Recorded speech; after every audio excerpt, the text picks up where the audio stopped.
amazónico. Escuchábamos hace un segundo a Andrea Bernal.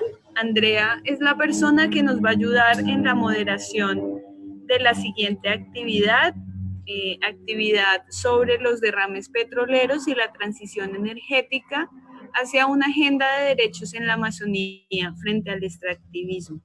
Saludamos esta actividad donde participan compañeros del pueblo indígena Shona de Colombia, del pueblo Quichua de Sarayaku en Ecuador, los compañeros desde Loreto, Perú, también los compañeros del grupo de trabajo sobre derrames petroleros de la Amazonía y bueno, una actividad entiendo también que se puede realizar gracias al apoyo de organizaciones amigas como OSFAN. Entonces, bienvenidos compañeros, les damos la palabra para que en esta siguiente hora puedan compartirnos sus reflexiones y qué alegría poder contar con su participación. Andrea, por favor, puedes abrir tu micrófono.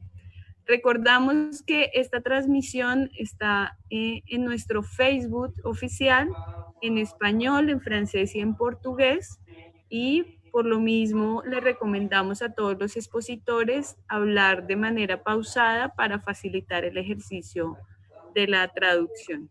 De nuevo, bienvenidos y tienen la palabra. Muchas gracias, Sonia, por el pase. Como les comentaba, este webinar se llama Derrames petroleros y la transición energética hacia una agenda de derechos frente al extractivismo. Este webinar, como nos comentaba Sonia también, está a cargo del subgrupo de derrames, que es un grupo que se encuentra en el Perú y está conformado por las siguientes organizaciones de sociedad civil, que son la Coordinadora Nacional de Derechos Humanos del Perú, el Centro Amazónico de Antropología y Aplicación Práctica CAP, Cooperación, el Rights International, Equidad Perú, el Instituto de Defensa Legal y del Ambiente y Desarrollo, IPLAS, el Instituto del Bien Común, IBC, OTFAN en Perú, el Movimiento Ciudadano Frente al Cambio Climático, MOSIC, Derecho Ambiente y Recursos Naturales, el Vicariato Apostólico de Iquitos y Puinamut. Todas estas organizaciones han venido a hacer este webinar con el objetivo de poder hablar sobre evidenciar la importancia de una transición energética en un contexto de cambio climático y viendo también las evidencias que se han dado a partir del informe que se sacó este año denominado La Sombra del Petróleo. Entonces, para dar mayores precisiones sobre este informe de la sombra del petróleo y luego poder empezar con el panel, doy paso a Miguel Lévano, quien coordina el espacio del subgrupo de derrames, para que pueda brindarnos un contexto de la situación de los derrames y la necesidad de una transición energética. Miguel, tienes la palabra. Por un espacio de 5 minutos. Cualquier cosa te voy a estar cortando. Muchas gracias, Andrea. Muchas gracias a los hermanos y hermanas organizadores del FOSPA, a todos los que nos han antecedido y que han estado compartiendo en estos días de eventos autogestionados las importantes reflexiones desde el trabajo que se viene haciendo en la Panamazonía. Nosotros queremos rápidamente compartir algunos elementos que son para nosotros relevantes a partir de varias reflexiones e indagaciones que hemos realizado desde este subgrupo de trabajo sobre derrames petroleros.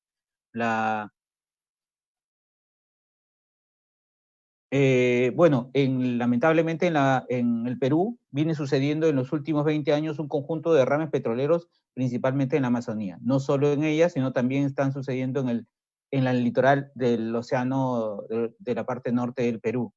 Esta situación de derrames petroleros comenzaron a suceder y una de las cosas que inmediatamente vimos, particularmente en los medios de comunicación, era no solamente una referencia a los derrames y a los impactos que generaban en los pueblos de las zonas cercanas a estas instalaciones petroleras, sino la acusación inmediata contra los mismos pueblos indígenas de ser las organizaciones responsables de un supuesto sabotaje a estas instalaciones, tanto en el caso de instalaciones petroleras manejadas por la empresa estatal que transporta el petróleo, como lotes petroleros de empresas privadas. Esta situación nos llevó a indagar un poco más sobre lo que estaba pasando y seguramente datos que coinciden con varios de nuestros países dependientes de las actividades extractivas. En el caso del petróleo, el gas y el carbón son las principales fuentes de energía en el Perú, representan el 85% del consumo, generan una alta dependencia económica, ¿no? Principalmente para las regiones o gobiernos subnacionales en las zonas amazónicas, que llegan a significar hasta el 83% del total de sus ingresos. Ocupan el 7.9% de la Amazonía peruana, pero la proyección es llegar hasta el 31.4% de esta región amazónica. Los lotes de infraestructura petrolera llegan a involucrar 41 pueblos de los 65 que existen en total en la Amazonía peruana. Esta indagación nos llevó, a partir de la información oficial no sistematizada del Estado, a identificar que existían cerca de 500 derrames petroleros en la Amazonía en los últimos 20 años, ¿no? Sucedió cerca de 500 derrames. 2/3 de ellos, 2 de cada 3 de los derrames, básicamente por la corrupción de los ductos y las fallas operativas, es decir, de responsabilidad de las empresas que administran estas instalaciones petroleras, y menos de 1/3 de ellas causadas por terceros, que no necesariamente representan que son de responsabilidad de las comunidades o organizaciones indígenas, porque al final son ellas las que se ven afectadas. Esta situación está implicando costos altos para la remediación. Obviamente se tiene que garantizar la atención a los derechos de las comunidades y poblaciones afectadas. Un ejemplo de ello es de que el Estado hasta el momento ha dispuesto 600 millones de soles, poco menos de 200 millones de dólares para la remediación en un solo lote, ¿no? En un solo lote de todos los que existen en la Amazonía. Y esos 600 millones solamente representan la posibilidad de la remediación de 32 sitios impactados de los más de 2.000 que existen en ese lote, ¿no? Que suman tanto a las zonas con derrames como de pasivos por instalaciones petroleras abandonadas. A pesar de ello, y aunque tengamos ingresos significativos, beneficios económicos de este sector, ni siquiera este ingreso, ¿no?, por canon petrolero, renta petrolera, puede compararse con los costos que demandan esta atención del derecho. Aún a pesar de esa situación de afectación, han seguido sucediendo los derrames petroleros, inclusive en medio de la pandemia. 14 derrames han sucedido en la Amazonía peruana en los últimos meses, desde marzo hasta agosto de este año, en pueblos indígenas, pero eso no solamente alcanza la situación peruana. Como sabemos, y ahora nuestra hermana Patricia Hualinga también seguro compartirá, esto también viene sucediendo en otros países como el Ecuador. Entonces, es una situación que afecta a los territorios, afecta a los pueblos que viven en ella, y que está generando una serie de reacciones como las protestas que se han dado en medio de esta situación de pandemia. Contamos ahora con la participación de 4 hermanos, bueno, 3 que están asistiendo, uno que lamentablemente justo con la serie de condiciones de amenazas que suceden en nuestra Amazonía por diversas actividades extractivistas, están amenazados por afectación. Este espacio esperamos pueda permitir un intercambio no solamente de las agendas, de las actuales situaciones de afectaciones que viven nuestros pueblos, sino también ver cuáles son los desafíos para mirar la necesidad de una transición energética en nuestros países. Gracias. Muchas gracias, Miguel. Ahora ya damos inicio al panel. Dentro del panel teníamos previsto la participación de 4 personas. Ellos eran Mario Alberto Erazo Yayguaje, que es del pueblo indígena de Siona, Colombia, él es dirigente en ese pueblo indígena. Patricia Hualinga, lideresa del pueblo quichua de Sarayaco, Ecuador. Alfonso López, presidente de Acodecospat, Loreto, Perú. Y Raiz Pérez, presidente del Gobierno Territorial Autónomo de la Nación Huampi. Lamentablemente, por los recientes acontecimientos que han sucedido en el Perú y con los Huampis, Raiz no nos va a poder acompañar en esta ocasión, pero contamos con la presencia tanto del dirigente Mario como de la lideresa Patricia Hualinga y de Alfonso López. Para eso, ellos contarán con unos 10 minutos para sus intervenciones. Iniciará Mario, luego Patricia y finalmente Alfonso. Las preguntas guías para esto se les han enviado son 3, que es ¿cuál es la situación que enfrentan sus pueblos frente a la presencia petrolera en sus territorios antes y durante la pandemia? ¿Cuáles son las demandas de los pueblos indígenas o su organización frente a esta situación y si es necesario promover una transición energética. ¿Cuál es el rol o desafíos que tienen los pueblos indígenas en estos casos? Sin más, doy paso a Mario para que pueda empezar con su exposición, ¿no? Siendo que ellos tres son los protagonistas de esta transición y los que tienen más cercanos los cambios. Mario, tienes la palabra por un espacio de 10 minutos. Cualquier cosa yo te voy a estar avisando cuando falte un minuto. Sí, muy buenos días. Mi nombre es Mario Erazo Yaiguaje, soy actual coordinador de guardia y territorio en el resguardo Ciona Buenavista, pueblo Ciobaín. Estamos ubicados en el departamento del Putumayo, pueblo fronterizo, transfronterizo. Estamos como en Colombia, pero también estamos en Ecuador. Entonces, primeramente decirles de que somos un pueblo de Yajé y Chagra, que es lo que quiere decir Ciobaín. Nuestro territorio ancestral está en Colombia con 4.500 hectáreas legalmente constituidas, con 52.029 hectáreas aproximadamente con aspiración de legalización, y en Ecuador contamos con 1.900 hectáreas en la comunidad de San José de Huizuyá, que es la frontera de Colombia. Primeramente, decirles a ustedes de que para nosotros solamente, digamos, el problema del derramamiento de petróleo o el extractivismo no es, digamos, es el sistema que acompleja a las comunidades o a los pueblos indígenas que estamos en esta frontera. Más allá, digamos, hay algo coyuntural de que se suma a esto, es la presencia de actores armados, cómo nosotros podemos sobrevivir dentro de nuestro territorio, ya de que las empresas petroleras son como la forma, en Colombia se dice que es el desarrollo para el país colombiano. Yo creo que también, digamos, ese sistema se ocupa en todos los espacios, y de que nosotros, a través de nuestra guardia indígena, que está posicionada, digamos, como una guardia milenaria, guiados bajo la espiritualidad de nuestros mayores, donde hacemos ejercicio de control y autonomía, autodeterminación, para poder enfrentar las diferentes dificultades que tenemos respecto a las empresas petroleras, ya que en el lado colombiano tenemos la empresa Amerisur Exploración Colombia, donde ha querido incursionar a nuestro territorio, digamos, primero con el tema de sísmica, y a 2 kilómetros del resguardo se encuentran las plataformas petroleras 5, 9, 1, 3 y 2, de que lamentablemente estas plataformas pues tienen derramamiento de aguas tóxicas, y de que en el año 2012 derramaban aguas de formación directa, digamos, al río Putumayo, donde nos estábamos afectando. Y de esa misma manera, digamos, ha habido derramamiento de petróleo de crudo en la zona, donde también ha afectado el río Putumayo, donde estamos ubicados en el área de frontera, y de que ha sido algo bastante difícil. Digamos, aquí podemos mirar todo lo que es la parte más apote, es el territorio nuestro como legalizado.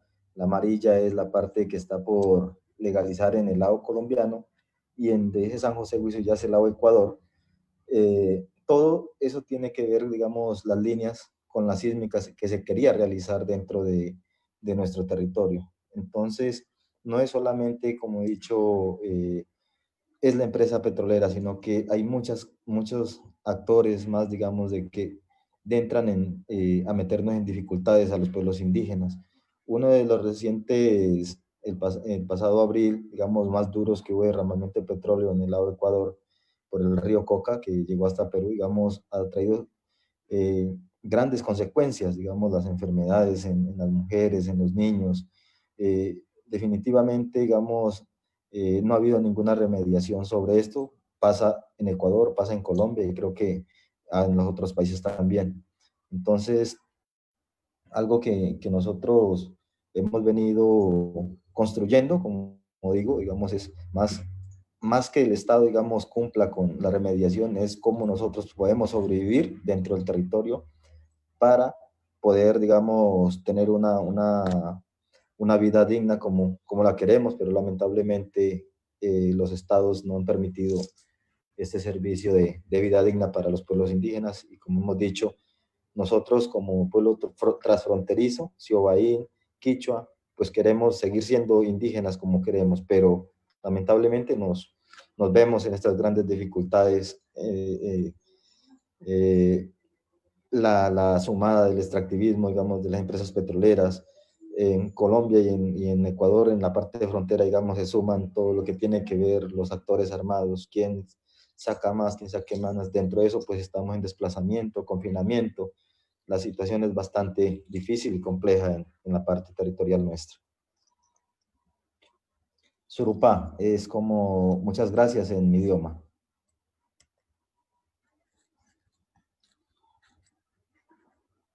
Muchas gracias, líder Mario, por la intervención. Muy valioso su testimonio, evidenciando también la problemática, digamos, transversal que existe en el tema de Amazonía en general, ¿no? Donde no solo son los derrames de petróleo, sino también son otros factores que generan, digamos, un problema sistemático a nivel de los pueblos indígenas, ¿no? En afectaciones a sus derechos tanto a territorio, salud, entre otros.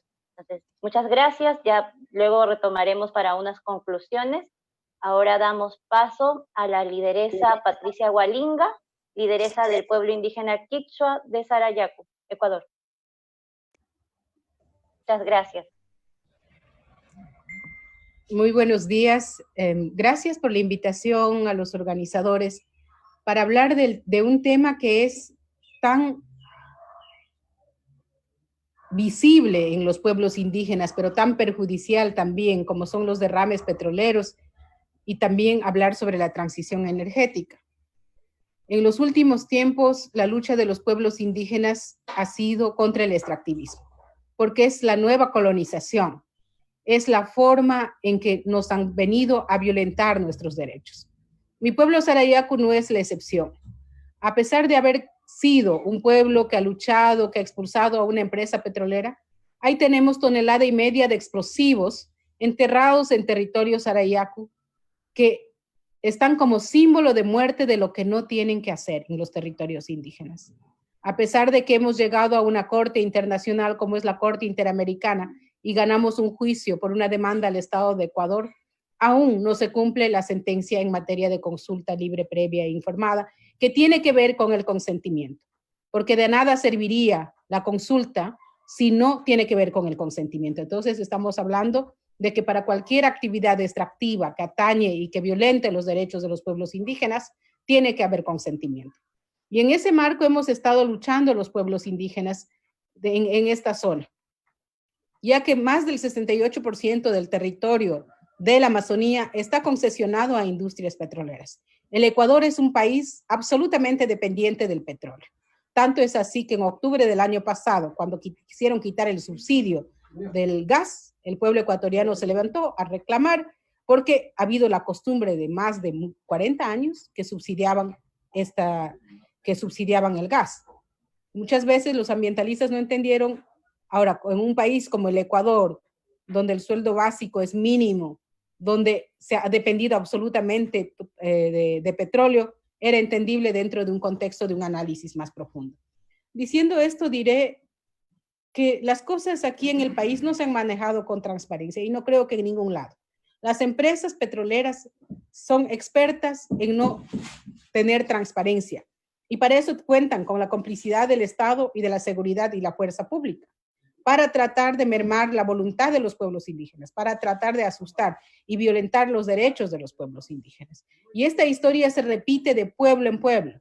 En el nororiente de nuestra Amazonía ecuatoriana, eso está concesionado a petroleras. Acabamos de ver un gran derrame de petróleo justamente en esta época de la pandemia, más de 15,000 barriles de petróleo que han atravesado el río Napo y llegando al Amazonas. Eso quiere decir que es una contaminación que ya traspasa las fronteras y los límites de Ecuador. No solo contamina a las 2,000 familias indígenas, a las 12,000 personas que han sido afectadas, que no tienen agua, que sus cultivos fueron afectados, sino que la contaminación sigue.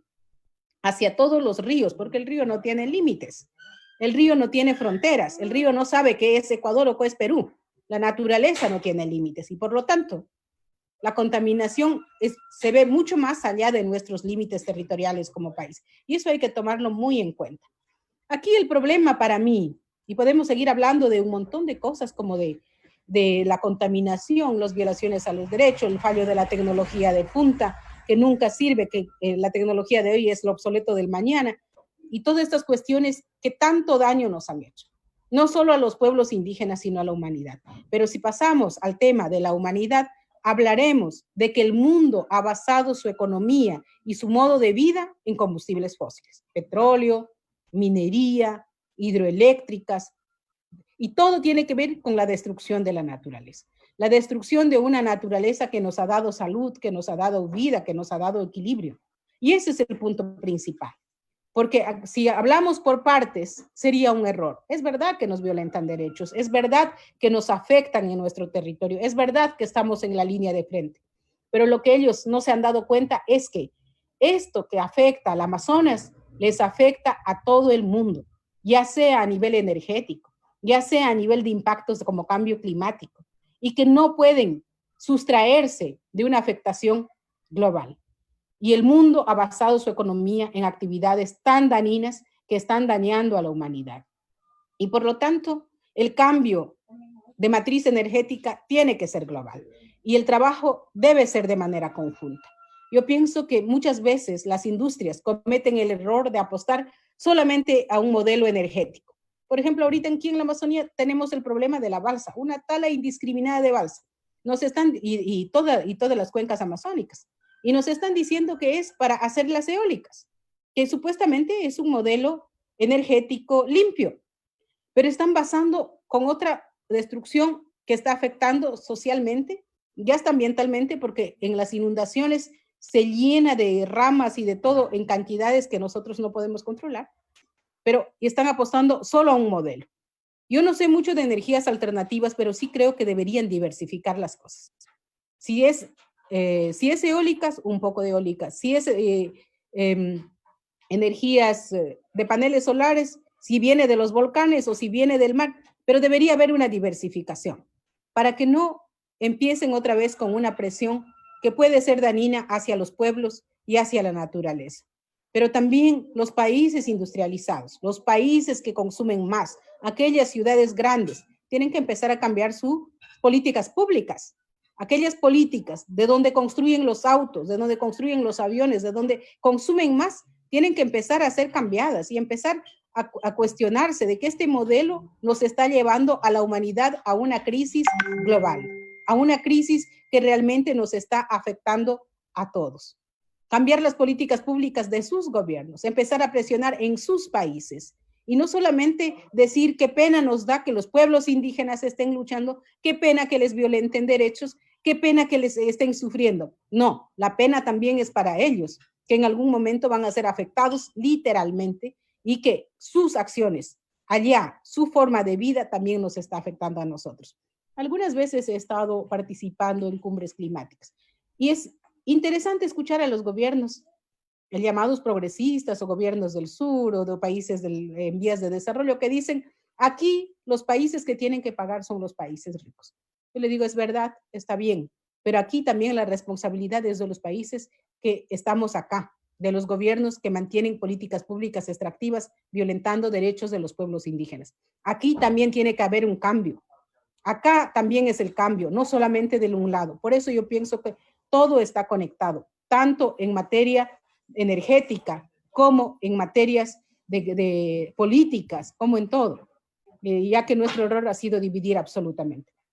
Con toda esta reflexión en los temas de lo que nos afecta, pueblos como Sarayaco están proponiendo cosas que tratan de llegar al corazón de la humanidad, no solo al cerebro, porque la mente racional ha hecho que nosotros cometamos un sinfín de errores. Y llegar al corazón del cerebro es tratar de explicar por qué los pueblos indígenas estamos luchando. ¿Será solamente porque nos afectan los derechos? ¿Será solamente porque nos duele que nos violenten los derechos? ¿O será que hay algo más? Y sí, hay algo más. Hay una visión profunda de conexión hacia la naturaleza. hay ese nexo de considerar a la naturaleza un ser vivo, consciente, sujeto de derecho, que va mucho más allá de nuestros derechos. Y eso lo hemos puesto como selva viviente, aquella selva viviente que tiene su propio derecho, de la cual somos parte. Y tratamos de llegar al corazón de la humanidad con esta propuesta de un cambio profundo, de romper aquellos paradigmas que están impuestos hasta el día de hoy, de transformarnos profundamente, de volver a nacer, si volvemos a llamar en el sentido espiritual, de cuestionar las ciencias naturales, las ciencias sociales, las ciencias políticas, de ver de otra manera, de volver a aprender. Esto es selva viviente. Explicar cómo estamos conectados, por qué aquellos bosques primarios donde se regenera la vida para el planeta no tienen que ser destruidos, tienen que estar excluidos a perpetuidad de toda actividad extractiva. Esos bosques amazónicos que mantienen el equilibrio global tienen que ser respetados. Y esa es nuestra propuesta, esa es nuestra alternativa, que el ser humano empiece a cambiar, porque si no, estamos en un camino que no nos conduce a nada, que nos está llevando a un abismo. Esta sería mi reflexión y muchas gracias por la invitación. Muchas gracias, lideresa Patricia, muy interesante y muy buen el aporte, ¿no? Haciendo énfasis en que la contaminación que llega a la Amazonía no se queda ahí, sino que todo está conectado, y el hecho de que se contamine la Amazonía es de que se contamine el mundo, y que tarde o temprano a todos les van a llegar los efectos que en menor o mayor grado ya están teniendo actualmente, y la importancia de que por esto se comience a pensar en una transición energética viendo las diferentes opciones que ya se vienen dando, ¿no? Muchas gracias. De ahí, a modo de conclusión, estaremos retomando algunos puntos. Ahora damos pase al Apo Alfonso López, presidente de ACODECOSPAC. También el espacio es de 10 minutos y cualquier cosa le estaré avisando un minuto antes. Muchas gracias.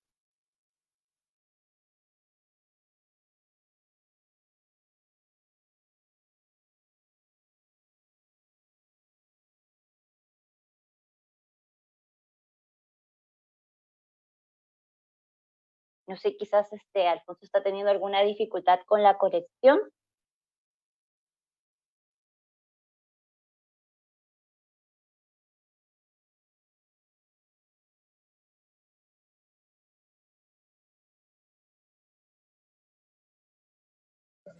No hay.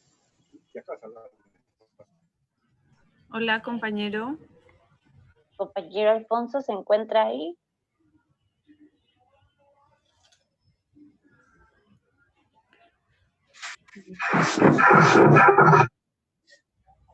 Buenos días.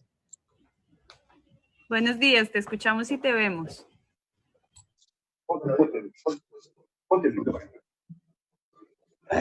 Ya. Buenos días, espero que nos estemos escuchando. ¿Sí? Sí, te escuchamos. Sí, podemos escuchar. Ya, muy bien. Es un gusto poder compartir de este espacio y agradecer a quienes permanentemente están preocupados por levantar el tema y que no sea solamente parte de la historia, parte del pasado. Tendríamos que, lamentablemente, a tratar de recordar que hace 50 años, cuando acá en Amazonía se rompe uno de los pozos petroleros más importantes, la gente hasta se bañaba con petróleo.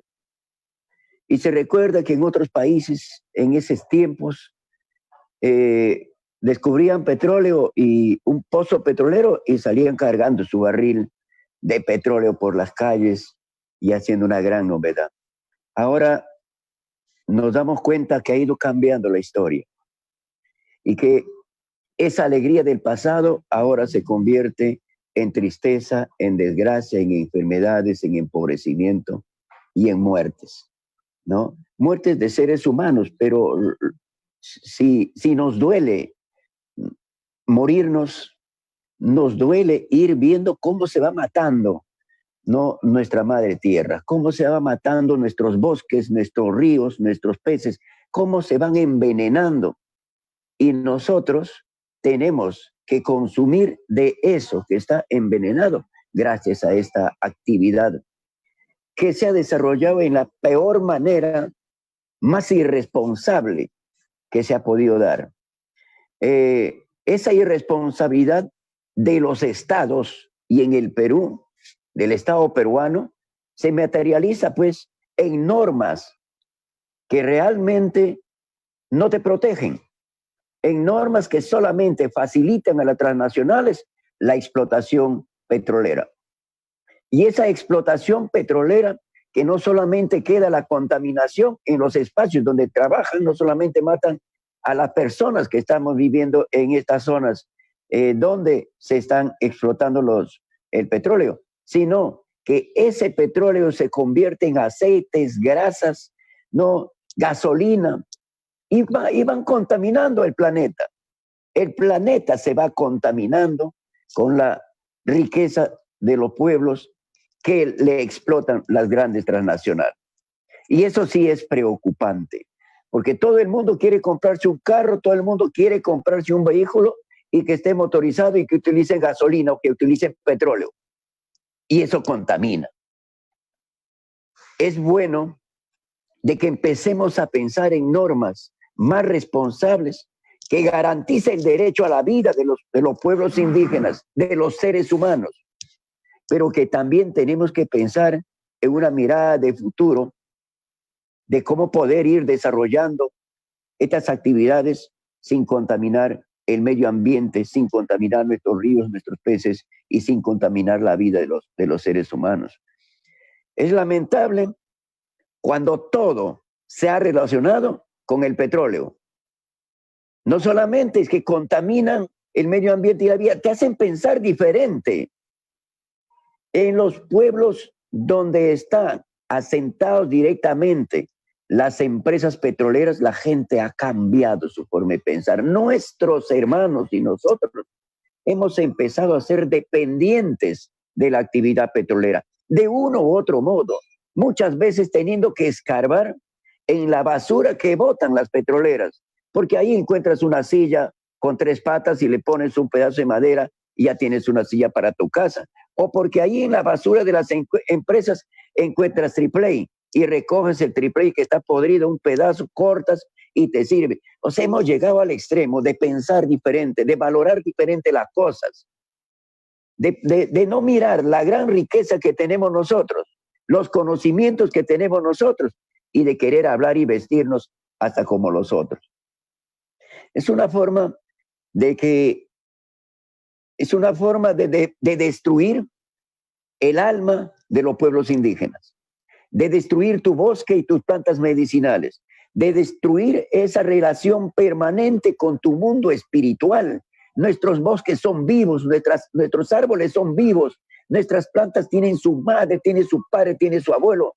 Existen dioses que nos protegen, pero sin embargo, los gobiernos, los estados, solamente lo que hacen es buscar riqueza económica y destruir la riqueza que tenemos en nuestros territorios, la riqueza que hemos heredado de nuestros antepasados, de poder conducirnos por el camino más correcto que ellos nos dejaron. Pero la destrucción, a cambio del dinero, es lo priorizante ahora. Si tenemos que empezar a pensar en un modelo diferente en esta sociedad, se va a pensar en una forma energética diferente, de movilizar el planeta de una manera diferente. Y este cambio energético, esta política que se lo puede empezar a implementar, tendría que ser una política que se trabaje directamente con los pueblos indígenas, donde todos nos podamos sentar, todos podamos aportar, pero también nos podamos cuestionar en foros permanentes, ¿no? Nosotros estamos dispuestos a participar, pero también hay que tener cuidado porque esta corriente no se pueda convertir en negocio de otros, porque muchas veces utilizamos el discurso y buscamos solamente beneficios individuales o de grupo. El Estado en el Perú, por ejemplo, trata de minimizar agendas propias de los pueblos que nacen desde adentro, desde las comunidades, del sentimiento mismo del pueblo indígena, de los pueblos indígenas. Trata de destruir las organizaciones. Crea nuevas organizaciones que respondan a sus intereses. Y es lamentable esta situación que estamos atravesando. No solamente matan líderes como van matando en el Perú y en otros países, en Colombia, por ejemplo, también en el Ecuador. No solamente te enjuician, sino que también lo que vas construyendo para la defensa de tus derechos y los derechos de tus generaciones, lo quieren destruir, lo quieren apagar, quieren apagar la voz del pueblo y solamente tener los que hablan en favor de los gobiernos, en favor del gobierno peruano, en favor de las empresas petroleras. Ministros, gobernantes, están cuestionados por la ley, por negociar, por vender territorios, por negociar con empresas constructoras. La corrupción ha llegado a su más alto límite en nuestra sociedad.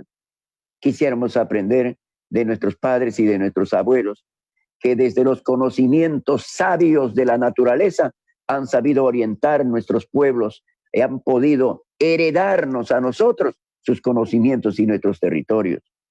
Creo que es importantísimo que tenemos que unirnos todos los seres humanos. Los pueblos indígenas tenemos responsabilidad adentro de nuestro territorio, pero también tenemos responsabilidad de decirle al mundo, por favor, escúchennos, no sigan destruyendo nuestra vida, porque lo que comemos está contaminado, lo que tomamos está contaminado, lo que respiramos está contaminado, nuestros pescados están contaminados, nuestros hijos están contaminados. ¿Qué generación va a quedar? Si yo contaminado con metales pesados, mi esposa contaminada con metales pesados, genero yo, concibo un hijo, o concibimos 5, 6, 8 hijos. Esos niños que nacen pueden nacer con deformaciones genéticas, porque eso dice la ciencia, eso dicen los expertos, que metales pesados en el organismo, los niños pueden tener deformaciones genéticas, pero también ya no vas a tener la capacidad de aprender y transmitir conocimientos. Si no pueden aprender nuestros hijos más adelante y si no pueden decir lo que sienten, ¿qué generación vamos a tener? Una educación pésima, un sistema de salud que no responde a la necesidad de los pueblos indígenas y en este caso a los afectados por metales pesados en su organismo. Crear más organizaciones, unirnos todos como seres humanos, como hermanos en el planeta, para poder defender lo que Dios nos ha entregado, lo que Dios ha creado como una gran maravilla, heredándonos, pero no para destruirlo. Tenemos que tener mucho cuidado con estas políticas económicas donde los grandes, los poderosos se unen para poder tomar control de la riqueza que hay en la tierra y más que todo de las zonas amazónicas. Los amazónicos tenemos que levantar la voz, tenemos que poner el alma sobre el puño y seguir caminando para defender lo que ha sido, es y tendrá que seguir siendo de nuestras generaciones. Muchas gracias por el espacio y bueno, esperamos seguir participando y cuando tengamos que unirnos para hacer una minga, tenemos que unirnos porque juntos tenemos que hacer los trabajos que corresponden hacer y nuestras generaciones en el futuro no nos culpen a nosotros de que no hicimos cuando nos correspondió hacer.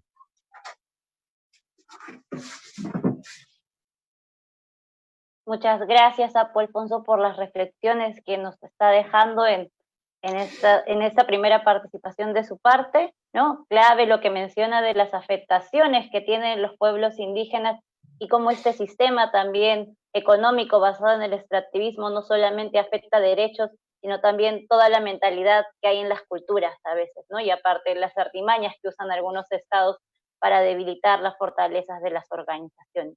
Muchas gracias. Ahora lo que pasaríamos serían a 5 minutos de conclusiones.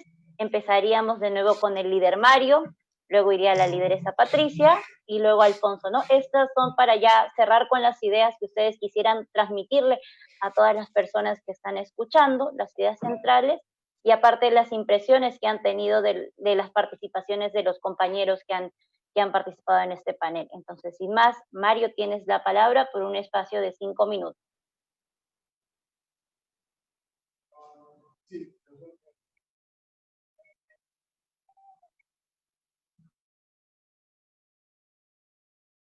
sin un plan claro y que lo pasemos por alto. Ya está abierto.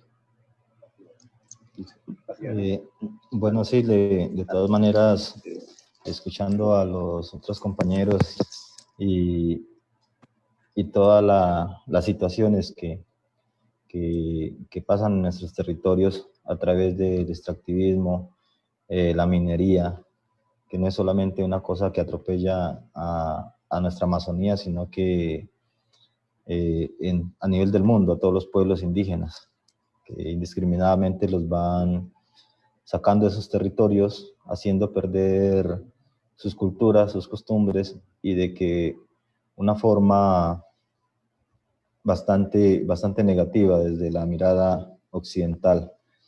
En este caso, para nosotros como pueblo indígena, transfronterizo, pueblo Siona, siempre hemos estado como pegados de la medicina ancestral, que como dije al principio somos de Yajé.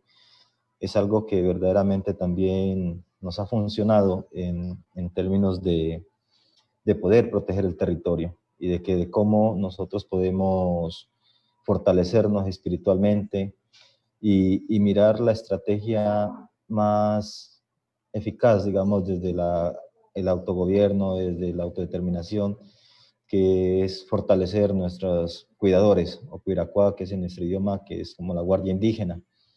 Entonces, yo sé que en algunos pueblos tienen otros mecanismos de protección u otras estrategias, pero en el caso nuestro, pues ha sido algo relevante, ya como que manifestando de que la situación en el lado de frontera Colombia y Ecuador, pues no es fácil por las diferentes situaciones que manejamos, digamos, que vivimos dentro del territorio, que no es solamente la petrolera, sino que hay muchas cosas más duras y difíciles que tenemos que enfrentar. Entonces yo creo que estos espacios también nos ayudan a visibilizar las diferentes afectaciones que hay en nuestros territorios, las diferentes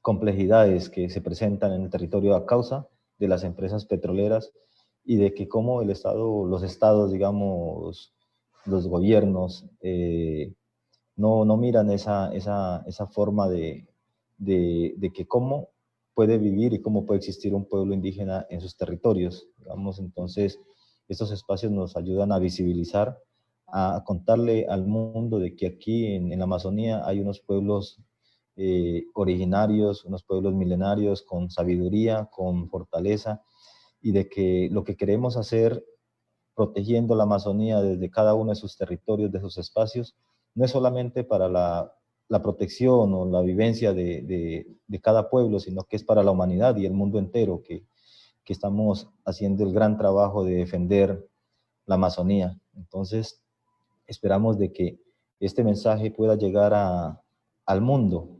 donde se puedan concientizar de, como decía la dirigente Sarayaku, no solamente que llegue al pensamiento, sino al corazón, y que es lamentablemente, digamos, como los estados han visto que quieren destruir la Amazonía, y que con ello destruyendo unos pueblos con gran sabiduría, con gran poder de poder transmitirle al mundo qué es vivir en el mundo, qué es vivir en la vida, qué es vivir en paz y armonía con la naturaleza, que es lo que nos llena de alegría y satisfacción en cada momento de nuestra vida diaria en nuestros territorios. Es muy difícil todo lo que está pasando, pero yo sé que con la unidad y el pensamiento de los pueblos originarios, de la dirigencia, de nuestros sabedores, de nuestros cuidadores, podremos salir adelante. Muchas gracias. Muchas gracias, líder Mario. Ahora pasaríamos a las reflexiones finales de la lideresa Patricia Hualinga, también por un espacio de 5 minutos. Gracias. Es interesante escucharnos y saber que tenemos la misma problemática. Muchos, por lo menos en mi pueblo, logramos expulsar a una empresa que quiso entrar. En otros pueblos ya hay la afectación. ¿Qué hacemos con aquellos pueblos donde ya han extraído el petróleo, donde inclusive, me ha sorprendido lo que dijo Alfonso, han cambiado sus comportamientos? Y eso es muy real. Hemos visto pueblos donde llega la explotación petrolera que tiene un impacto social impresionante, que muchas veces inclusive pierden su dignidad y su fortaleza. ¿Cómo hacer para que ellos vuelvan a levantarse? El Estado está en la obligación de remediar todo lo que ha hecho, y las empresas también, pero no lo hacen. Pues son como interrogantes para aquellos pueblos que han sido afectados, pero que no se los puede dejar a su suerte, a que queden ahí con la contaminación, la destrucción y los problemas sociales y los conflictos. Creo que eso es muy importante, que se tiene que visibilizar. La otra parte es la Amazonía, que aún no está siendo explotada y donde quieren ingresar. Esa parte tiene que estar vetada, esa parte no tienen que ingresar, porque ya es muy poca, por lo menos en la Amazonía de Ecuador, que nos queda limpio.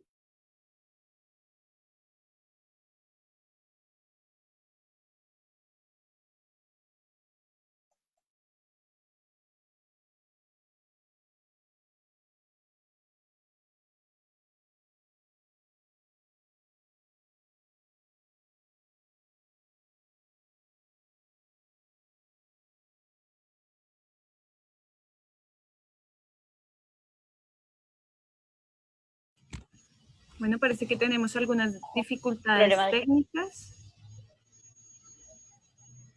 Compañeras, si nos pueden ayudar, Andrea.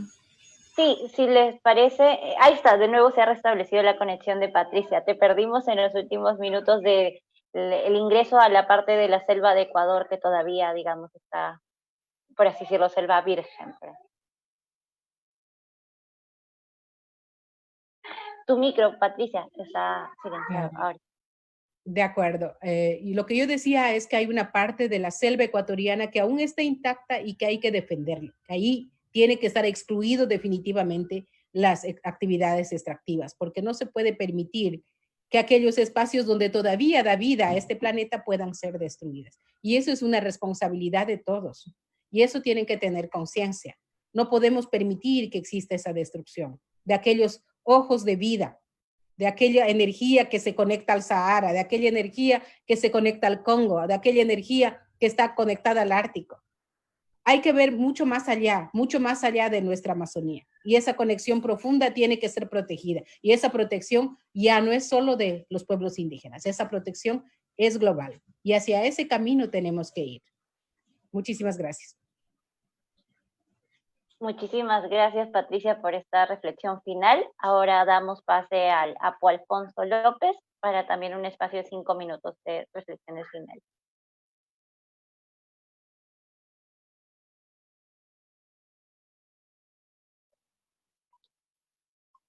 Sí, los esfuerzos que tenemos que hacer juntos y tenemos que seguir exigiendo al Estado pasa también, porque acá en Loreto, solamente en el lote 192 y el lote 8, el Estado ya ha reconocido, porque ha sido un trabajo de lucha, de esfuerzo desde los pueblos y a través de sus monitores ambientales poder mostrarle al Estado y que reconozca, ya reconocieron 3,000 sitios contaminados solamente en 2 lotes.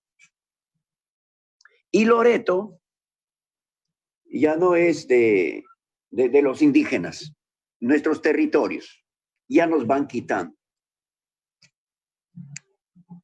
Y está cuadriculado de lotes petroleros. Estamos hablando solamente de 2 lotes petroleros, 3,000 sitios contaminados. Y si nos podemos a buscar en toda la Amazonía, no nos imaginamos cuántos sitios contaminados puede haber. Los esfuerzos que se hagan muchas veces no van a servir mucho. Que tengamos buenos hospitales, que tengamos buenos médicos y que tengamos medicina. Si es que tenemos los focos vigentes de contaminación, que son las zonas afectadas. Necesitamos que los estados reconozcan eso, no solamente digan sí son sitios y ya pues. Vamos a cambiar el modo de movilizar el planeta y los vehículos. Una transición energética diferente. Si es que no se remedian estos sitios, vamos a seguir muriéndonos lentamente en el tiempo. Van a ir desapareciendo los pueblos indígenas, va a ir desapareciendo la biodiversidad, va a ir desapareciendo la riqueza amazónica. Y gracias a esta riqueza amazónica es que podemos seguir viviendo nosotros, porque tienen, ya lo sabemos todos, 1000 formas de contribuir con la vida. Es infinito, es todo lo que necesitamos, y nosotros los pueblos necesitamos de nuestro bosque, de nuestro territorio y la riqueza que tenemos ahí, más que un barril de petróleo. Mucho más que eso necesitamos de nuestros territorios. Sé que hay una mirada diferente de desarrollo en los países del mundo, pero es que no nos preocupamos realmente por trabajar una política de vida que garantice la existencia de los seres humanos en el planeta. Tenemos que hacer eso. Tenemos que seguir exigiendo, porque se tienen que remediar, y los gobiernos y el gobierno del Perú destinar recursos para que se puedan remediar, porque es el único responsable para que toda esta desgracia sigamos viviendo los pueblos indígenas. Tenemos que seguir trabajando conscientemente y no utilizando la desgracia de los pueblos indígenas, de los afectados con metales pesados en sus organismos en diferentes zonas, ya por actividad petrolera o actividad minera. Tenemos que seguir trabajando para defender la vida de todos. Tenemos que construir un puente que nos permita reconstruir nuestras formas de pensar, nuestras formas de valorar lo nuestro y seguir avanzando por el camino que nos dejaron nuestros antepasados. No es hablar del pasado, hablar de los focos infecciosos, hablar de los sitios contaminados, hablar de las cuencas contaminadas no es hablar del pasado. No, eso pasó hace 50 años. Ahora preocupemos por el futuro. El futuro es ahora. El futuro es ahora. Y hablar del pasado es vivir el presente y tener que trabajar por el futuro, por nuestras generaciones que vienen. Y ese es el gran reto que tenemos para poder dejar una Amazonía viva para nuestros hijos, para nuestros nietos y las generaciones que tengan que venir después de nosotros. Un agradecimiento nuevamente a todos y todas por permitirnos el espacio. Estaremos siempre a las órdenes en la medida de las posibilidades para ir trabajando juntos en defensa de la vida. Muchas gracias, Apu Alfonso, ¿no? Para ya ir cerrando, primero agradecer a los panelistas que nos han acompañado, también haciendo un esfuerzo, porque como sabemos también los temas de conectividad en la Amazonía no son los mejores, pero sin embargo aquí están, nos han podido compartir sus testimonios, que nos, tanto el Apu Alfonso de Acodecospa, la lideresa Patricia Hualinga y el líder Mario, ¿no? Agradecerles a los tres por el espacio que se han brindado, el tiempo, sus reflexiones de compartir, que nos permiten evidenciar, ¿no? Que es si bien es una Amazonía diversa, las afectaciones vienen siendo bastante similares y que el modelo extractivista está haciendo también, digamos, la nueva colonización que se viene dando a los pueblos indígenas, y que la contaminación que viene de todas estas actividades, de este modelo económico, no solo los afecta a los pueblos indígenas, sino que afecta a todos. Y eso es un mensaje que quiere quedarse claro con este pequeño webinar, ¿no? Dejar en claro que la contaminación de la Amazonía no es excluyente, afecta a todos por igual, bueno, en diferentes grados en realidad, pero nos afecta a todos, y esto nos hace también un llamado a unirnos hacia una transición energética conjunta, articulando diversos esfuerzos, ¿no? Hemos visto ya casos tanto de Colombia como de Ecuador y Perú, que tienen matices muy similares, ¿no? Y es importante seguir trabajando para hacer incidencia en estos casos y lograr que los estados también tengan respuestas y vean la necesidad de hacer esta transición energética de la que tanto se ha estado hablando en este webinar. Entonces, agradecer también al FOSPA por facilitarnos la plataforma, y estaríamos ya cerrando el webinar. Solo antes mencionar que el informe que comentaba Miguel en un inicio del informe de la sombra del petróleo que data sobre los casos más o menos en Perú, lo pueden encontrar en la página web derramespetroleros.p. Ahí está para libre descarga, si en caso se quieren enterar un poco más de la situación de los derrames en el Perú. Con eso es todo, Sonia, muchas gracias al FOSPA, a todo el equipo del FOSPA y a los panelistas sobre todo por el tiempo. Los y las panelistas. Muchísimas gracias a todos ustedes por acompañarnos en este quinto día de Feria de Experiencias Comunitarias en FOSPA, actividades autogestionadas por el cuidado y defensa de la Amazonía. A Mario, a Miguel, a Alfonso, a Patricia, a cada una de las personas, a ti, Andrea, por supuesto, que se toma el tiempo para compartirnos estas distintas realidades que se vienen en todos los territorios amazónicos, y bueno, decirles que pueden seguir contando con el Foro Social Panamazónico para fortalecer esas importantes denuncias, pero también actividades y acciones de lucha frontal contra lo que se nos viene por el derramamiento de petróleo y otras afectaciones relacionadas con el modelo extractivista que afecta a toda la Amazonía. Entonces, muchísimas gracias, compañeros y compañeras. Recuerden que el video de esta transmisión queda en el Facebook, lo pueden acceder desde allí a este trabajo que se ha venido adelantando, y bueno, por supuesto, también se los haremos llegar como nos han solicitado. Antes de dar paso a los videitos de cierre de esta primera franja de la mañana de hoy, queremos saludar a las personas que han estado conectadas con las transmisiones que se están adelantando en portugués, en español y en francés por nuestro Facebook. A Nelcy Gualdrón Becerra desde Santander, del colectivo de reservas campesinas y comunitarias de este departamento ubicado al norte de Colombia. A Hugo Vidal Centurión Cárdenas desde Perú, las familias Chawi. A Nelcy, bueno, Nelcy ya la habíamos saludado, también hace parte de los procesos de defensa del territorio en Santander y nos había enviado hace un rato grandes saludos a las compañeras de la Vicaría del Sur y también a las compañeras de esta actividad sobre derrames petroleros. Bueno, hay otros videitos, otros saluditos, perdón, desde las iglesias y minería que felicitan este espacio. Hugo Vidal Centurión ha estado ahí súper atento, avisándonos de este hackeo también un poco incómodo que se presentó. Sabemos que hace parte también de esos nuevos retos de la virtualidad.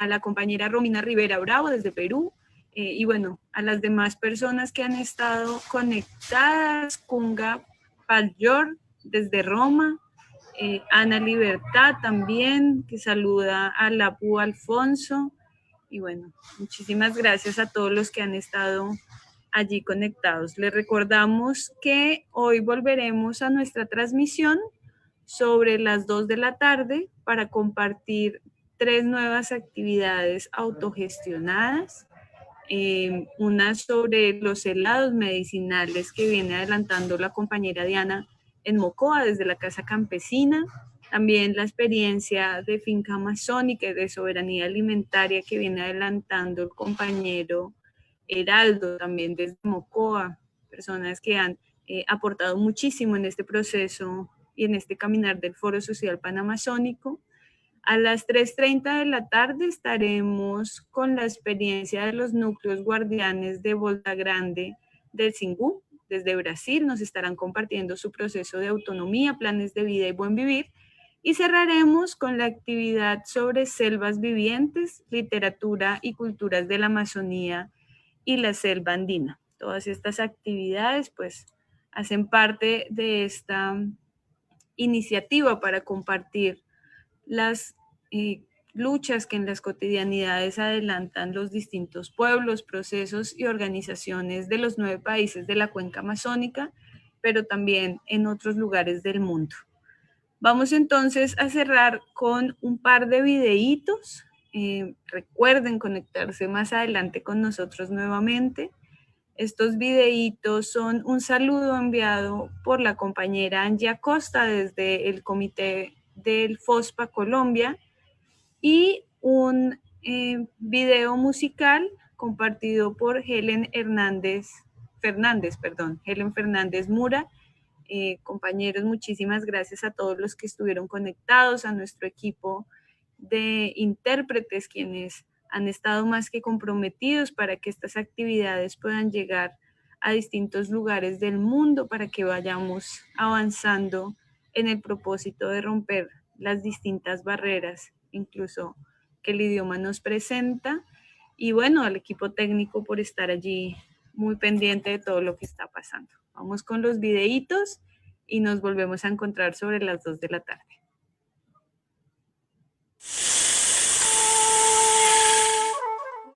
Los estudiantes del Instituto Tecnológico del Putumayo le dan la bienvenida al Foro Social Panamazónico. Se espera la participación de toda la comunidad para que en este ejercicio académico, científico, social y cultural le digamos al mundo que somos una sola Amazonía defendiendo su territorio.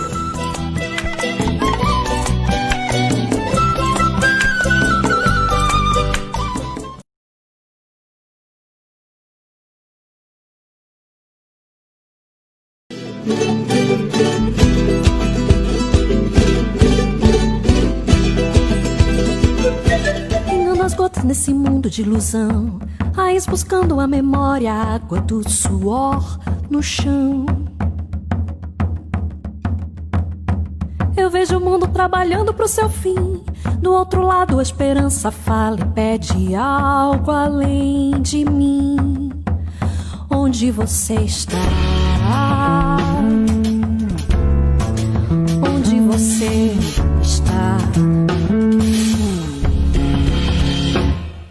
Embrasa o chão queimando, clama o dinheiro que acende a chama, o pranto ruge sol a sol.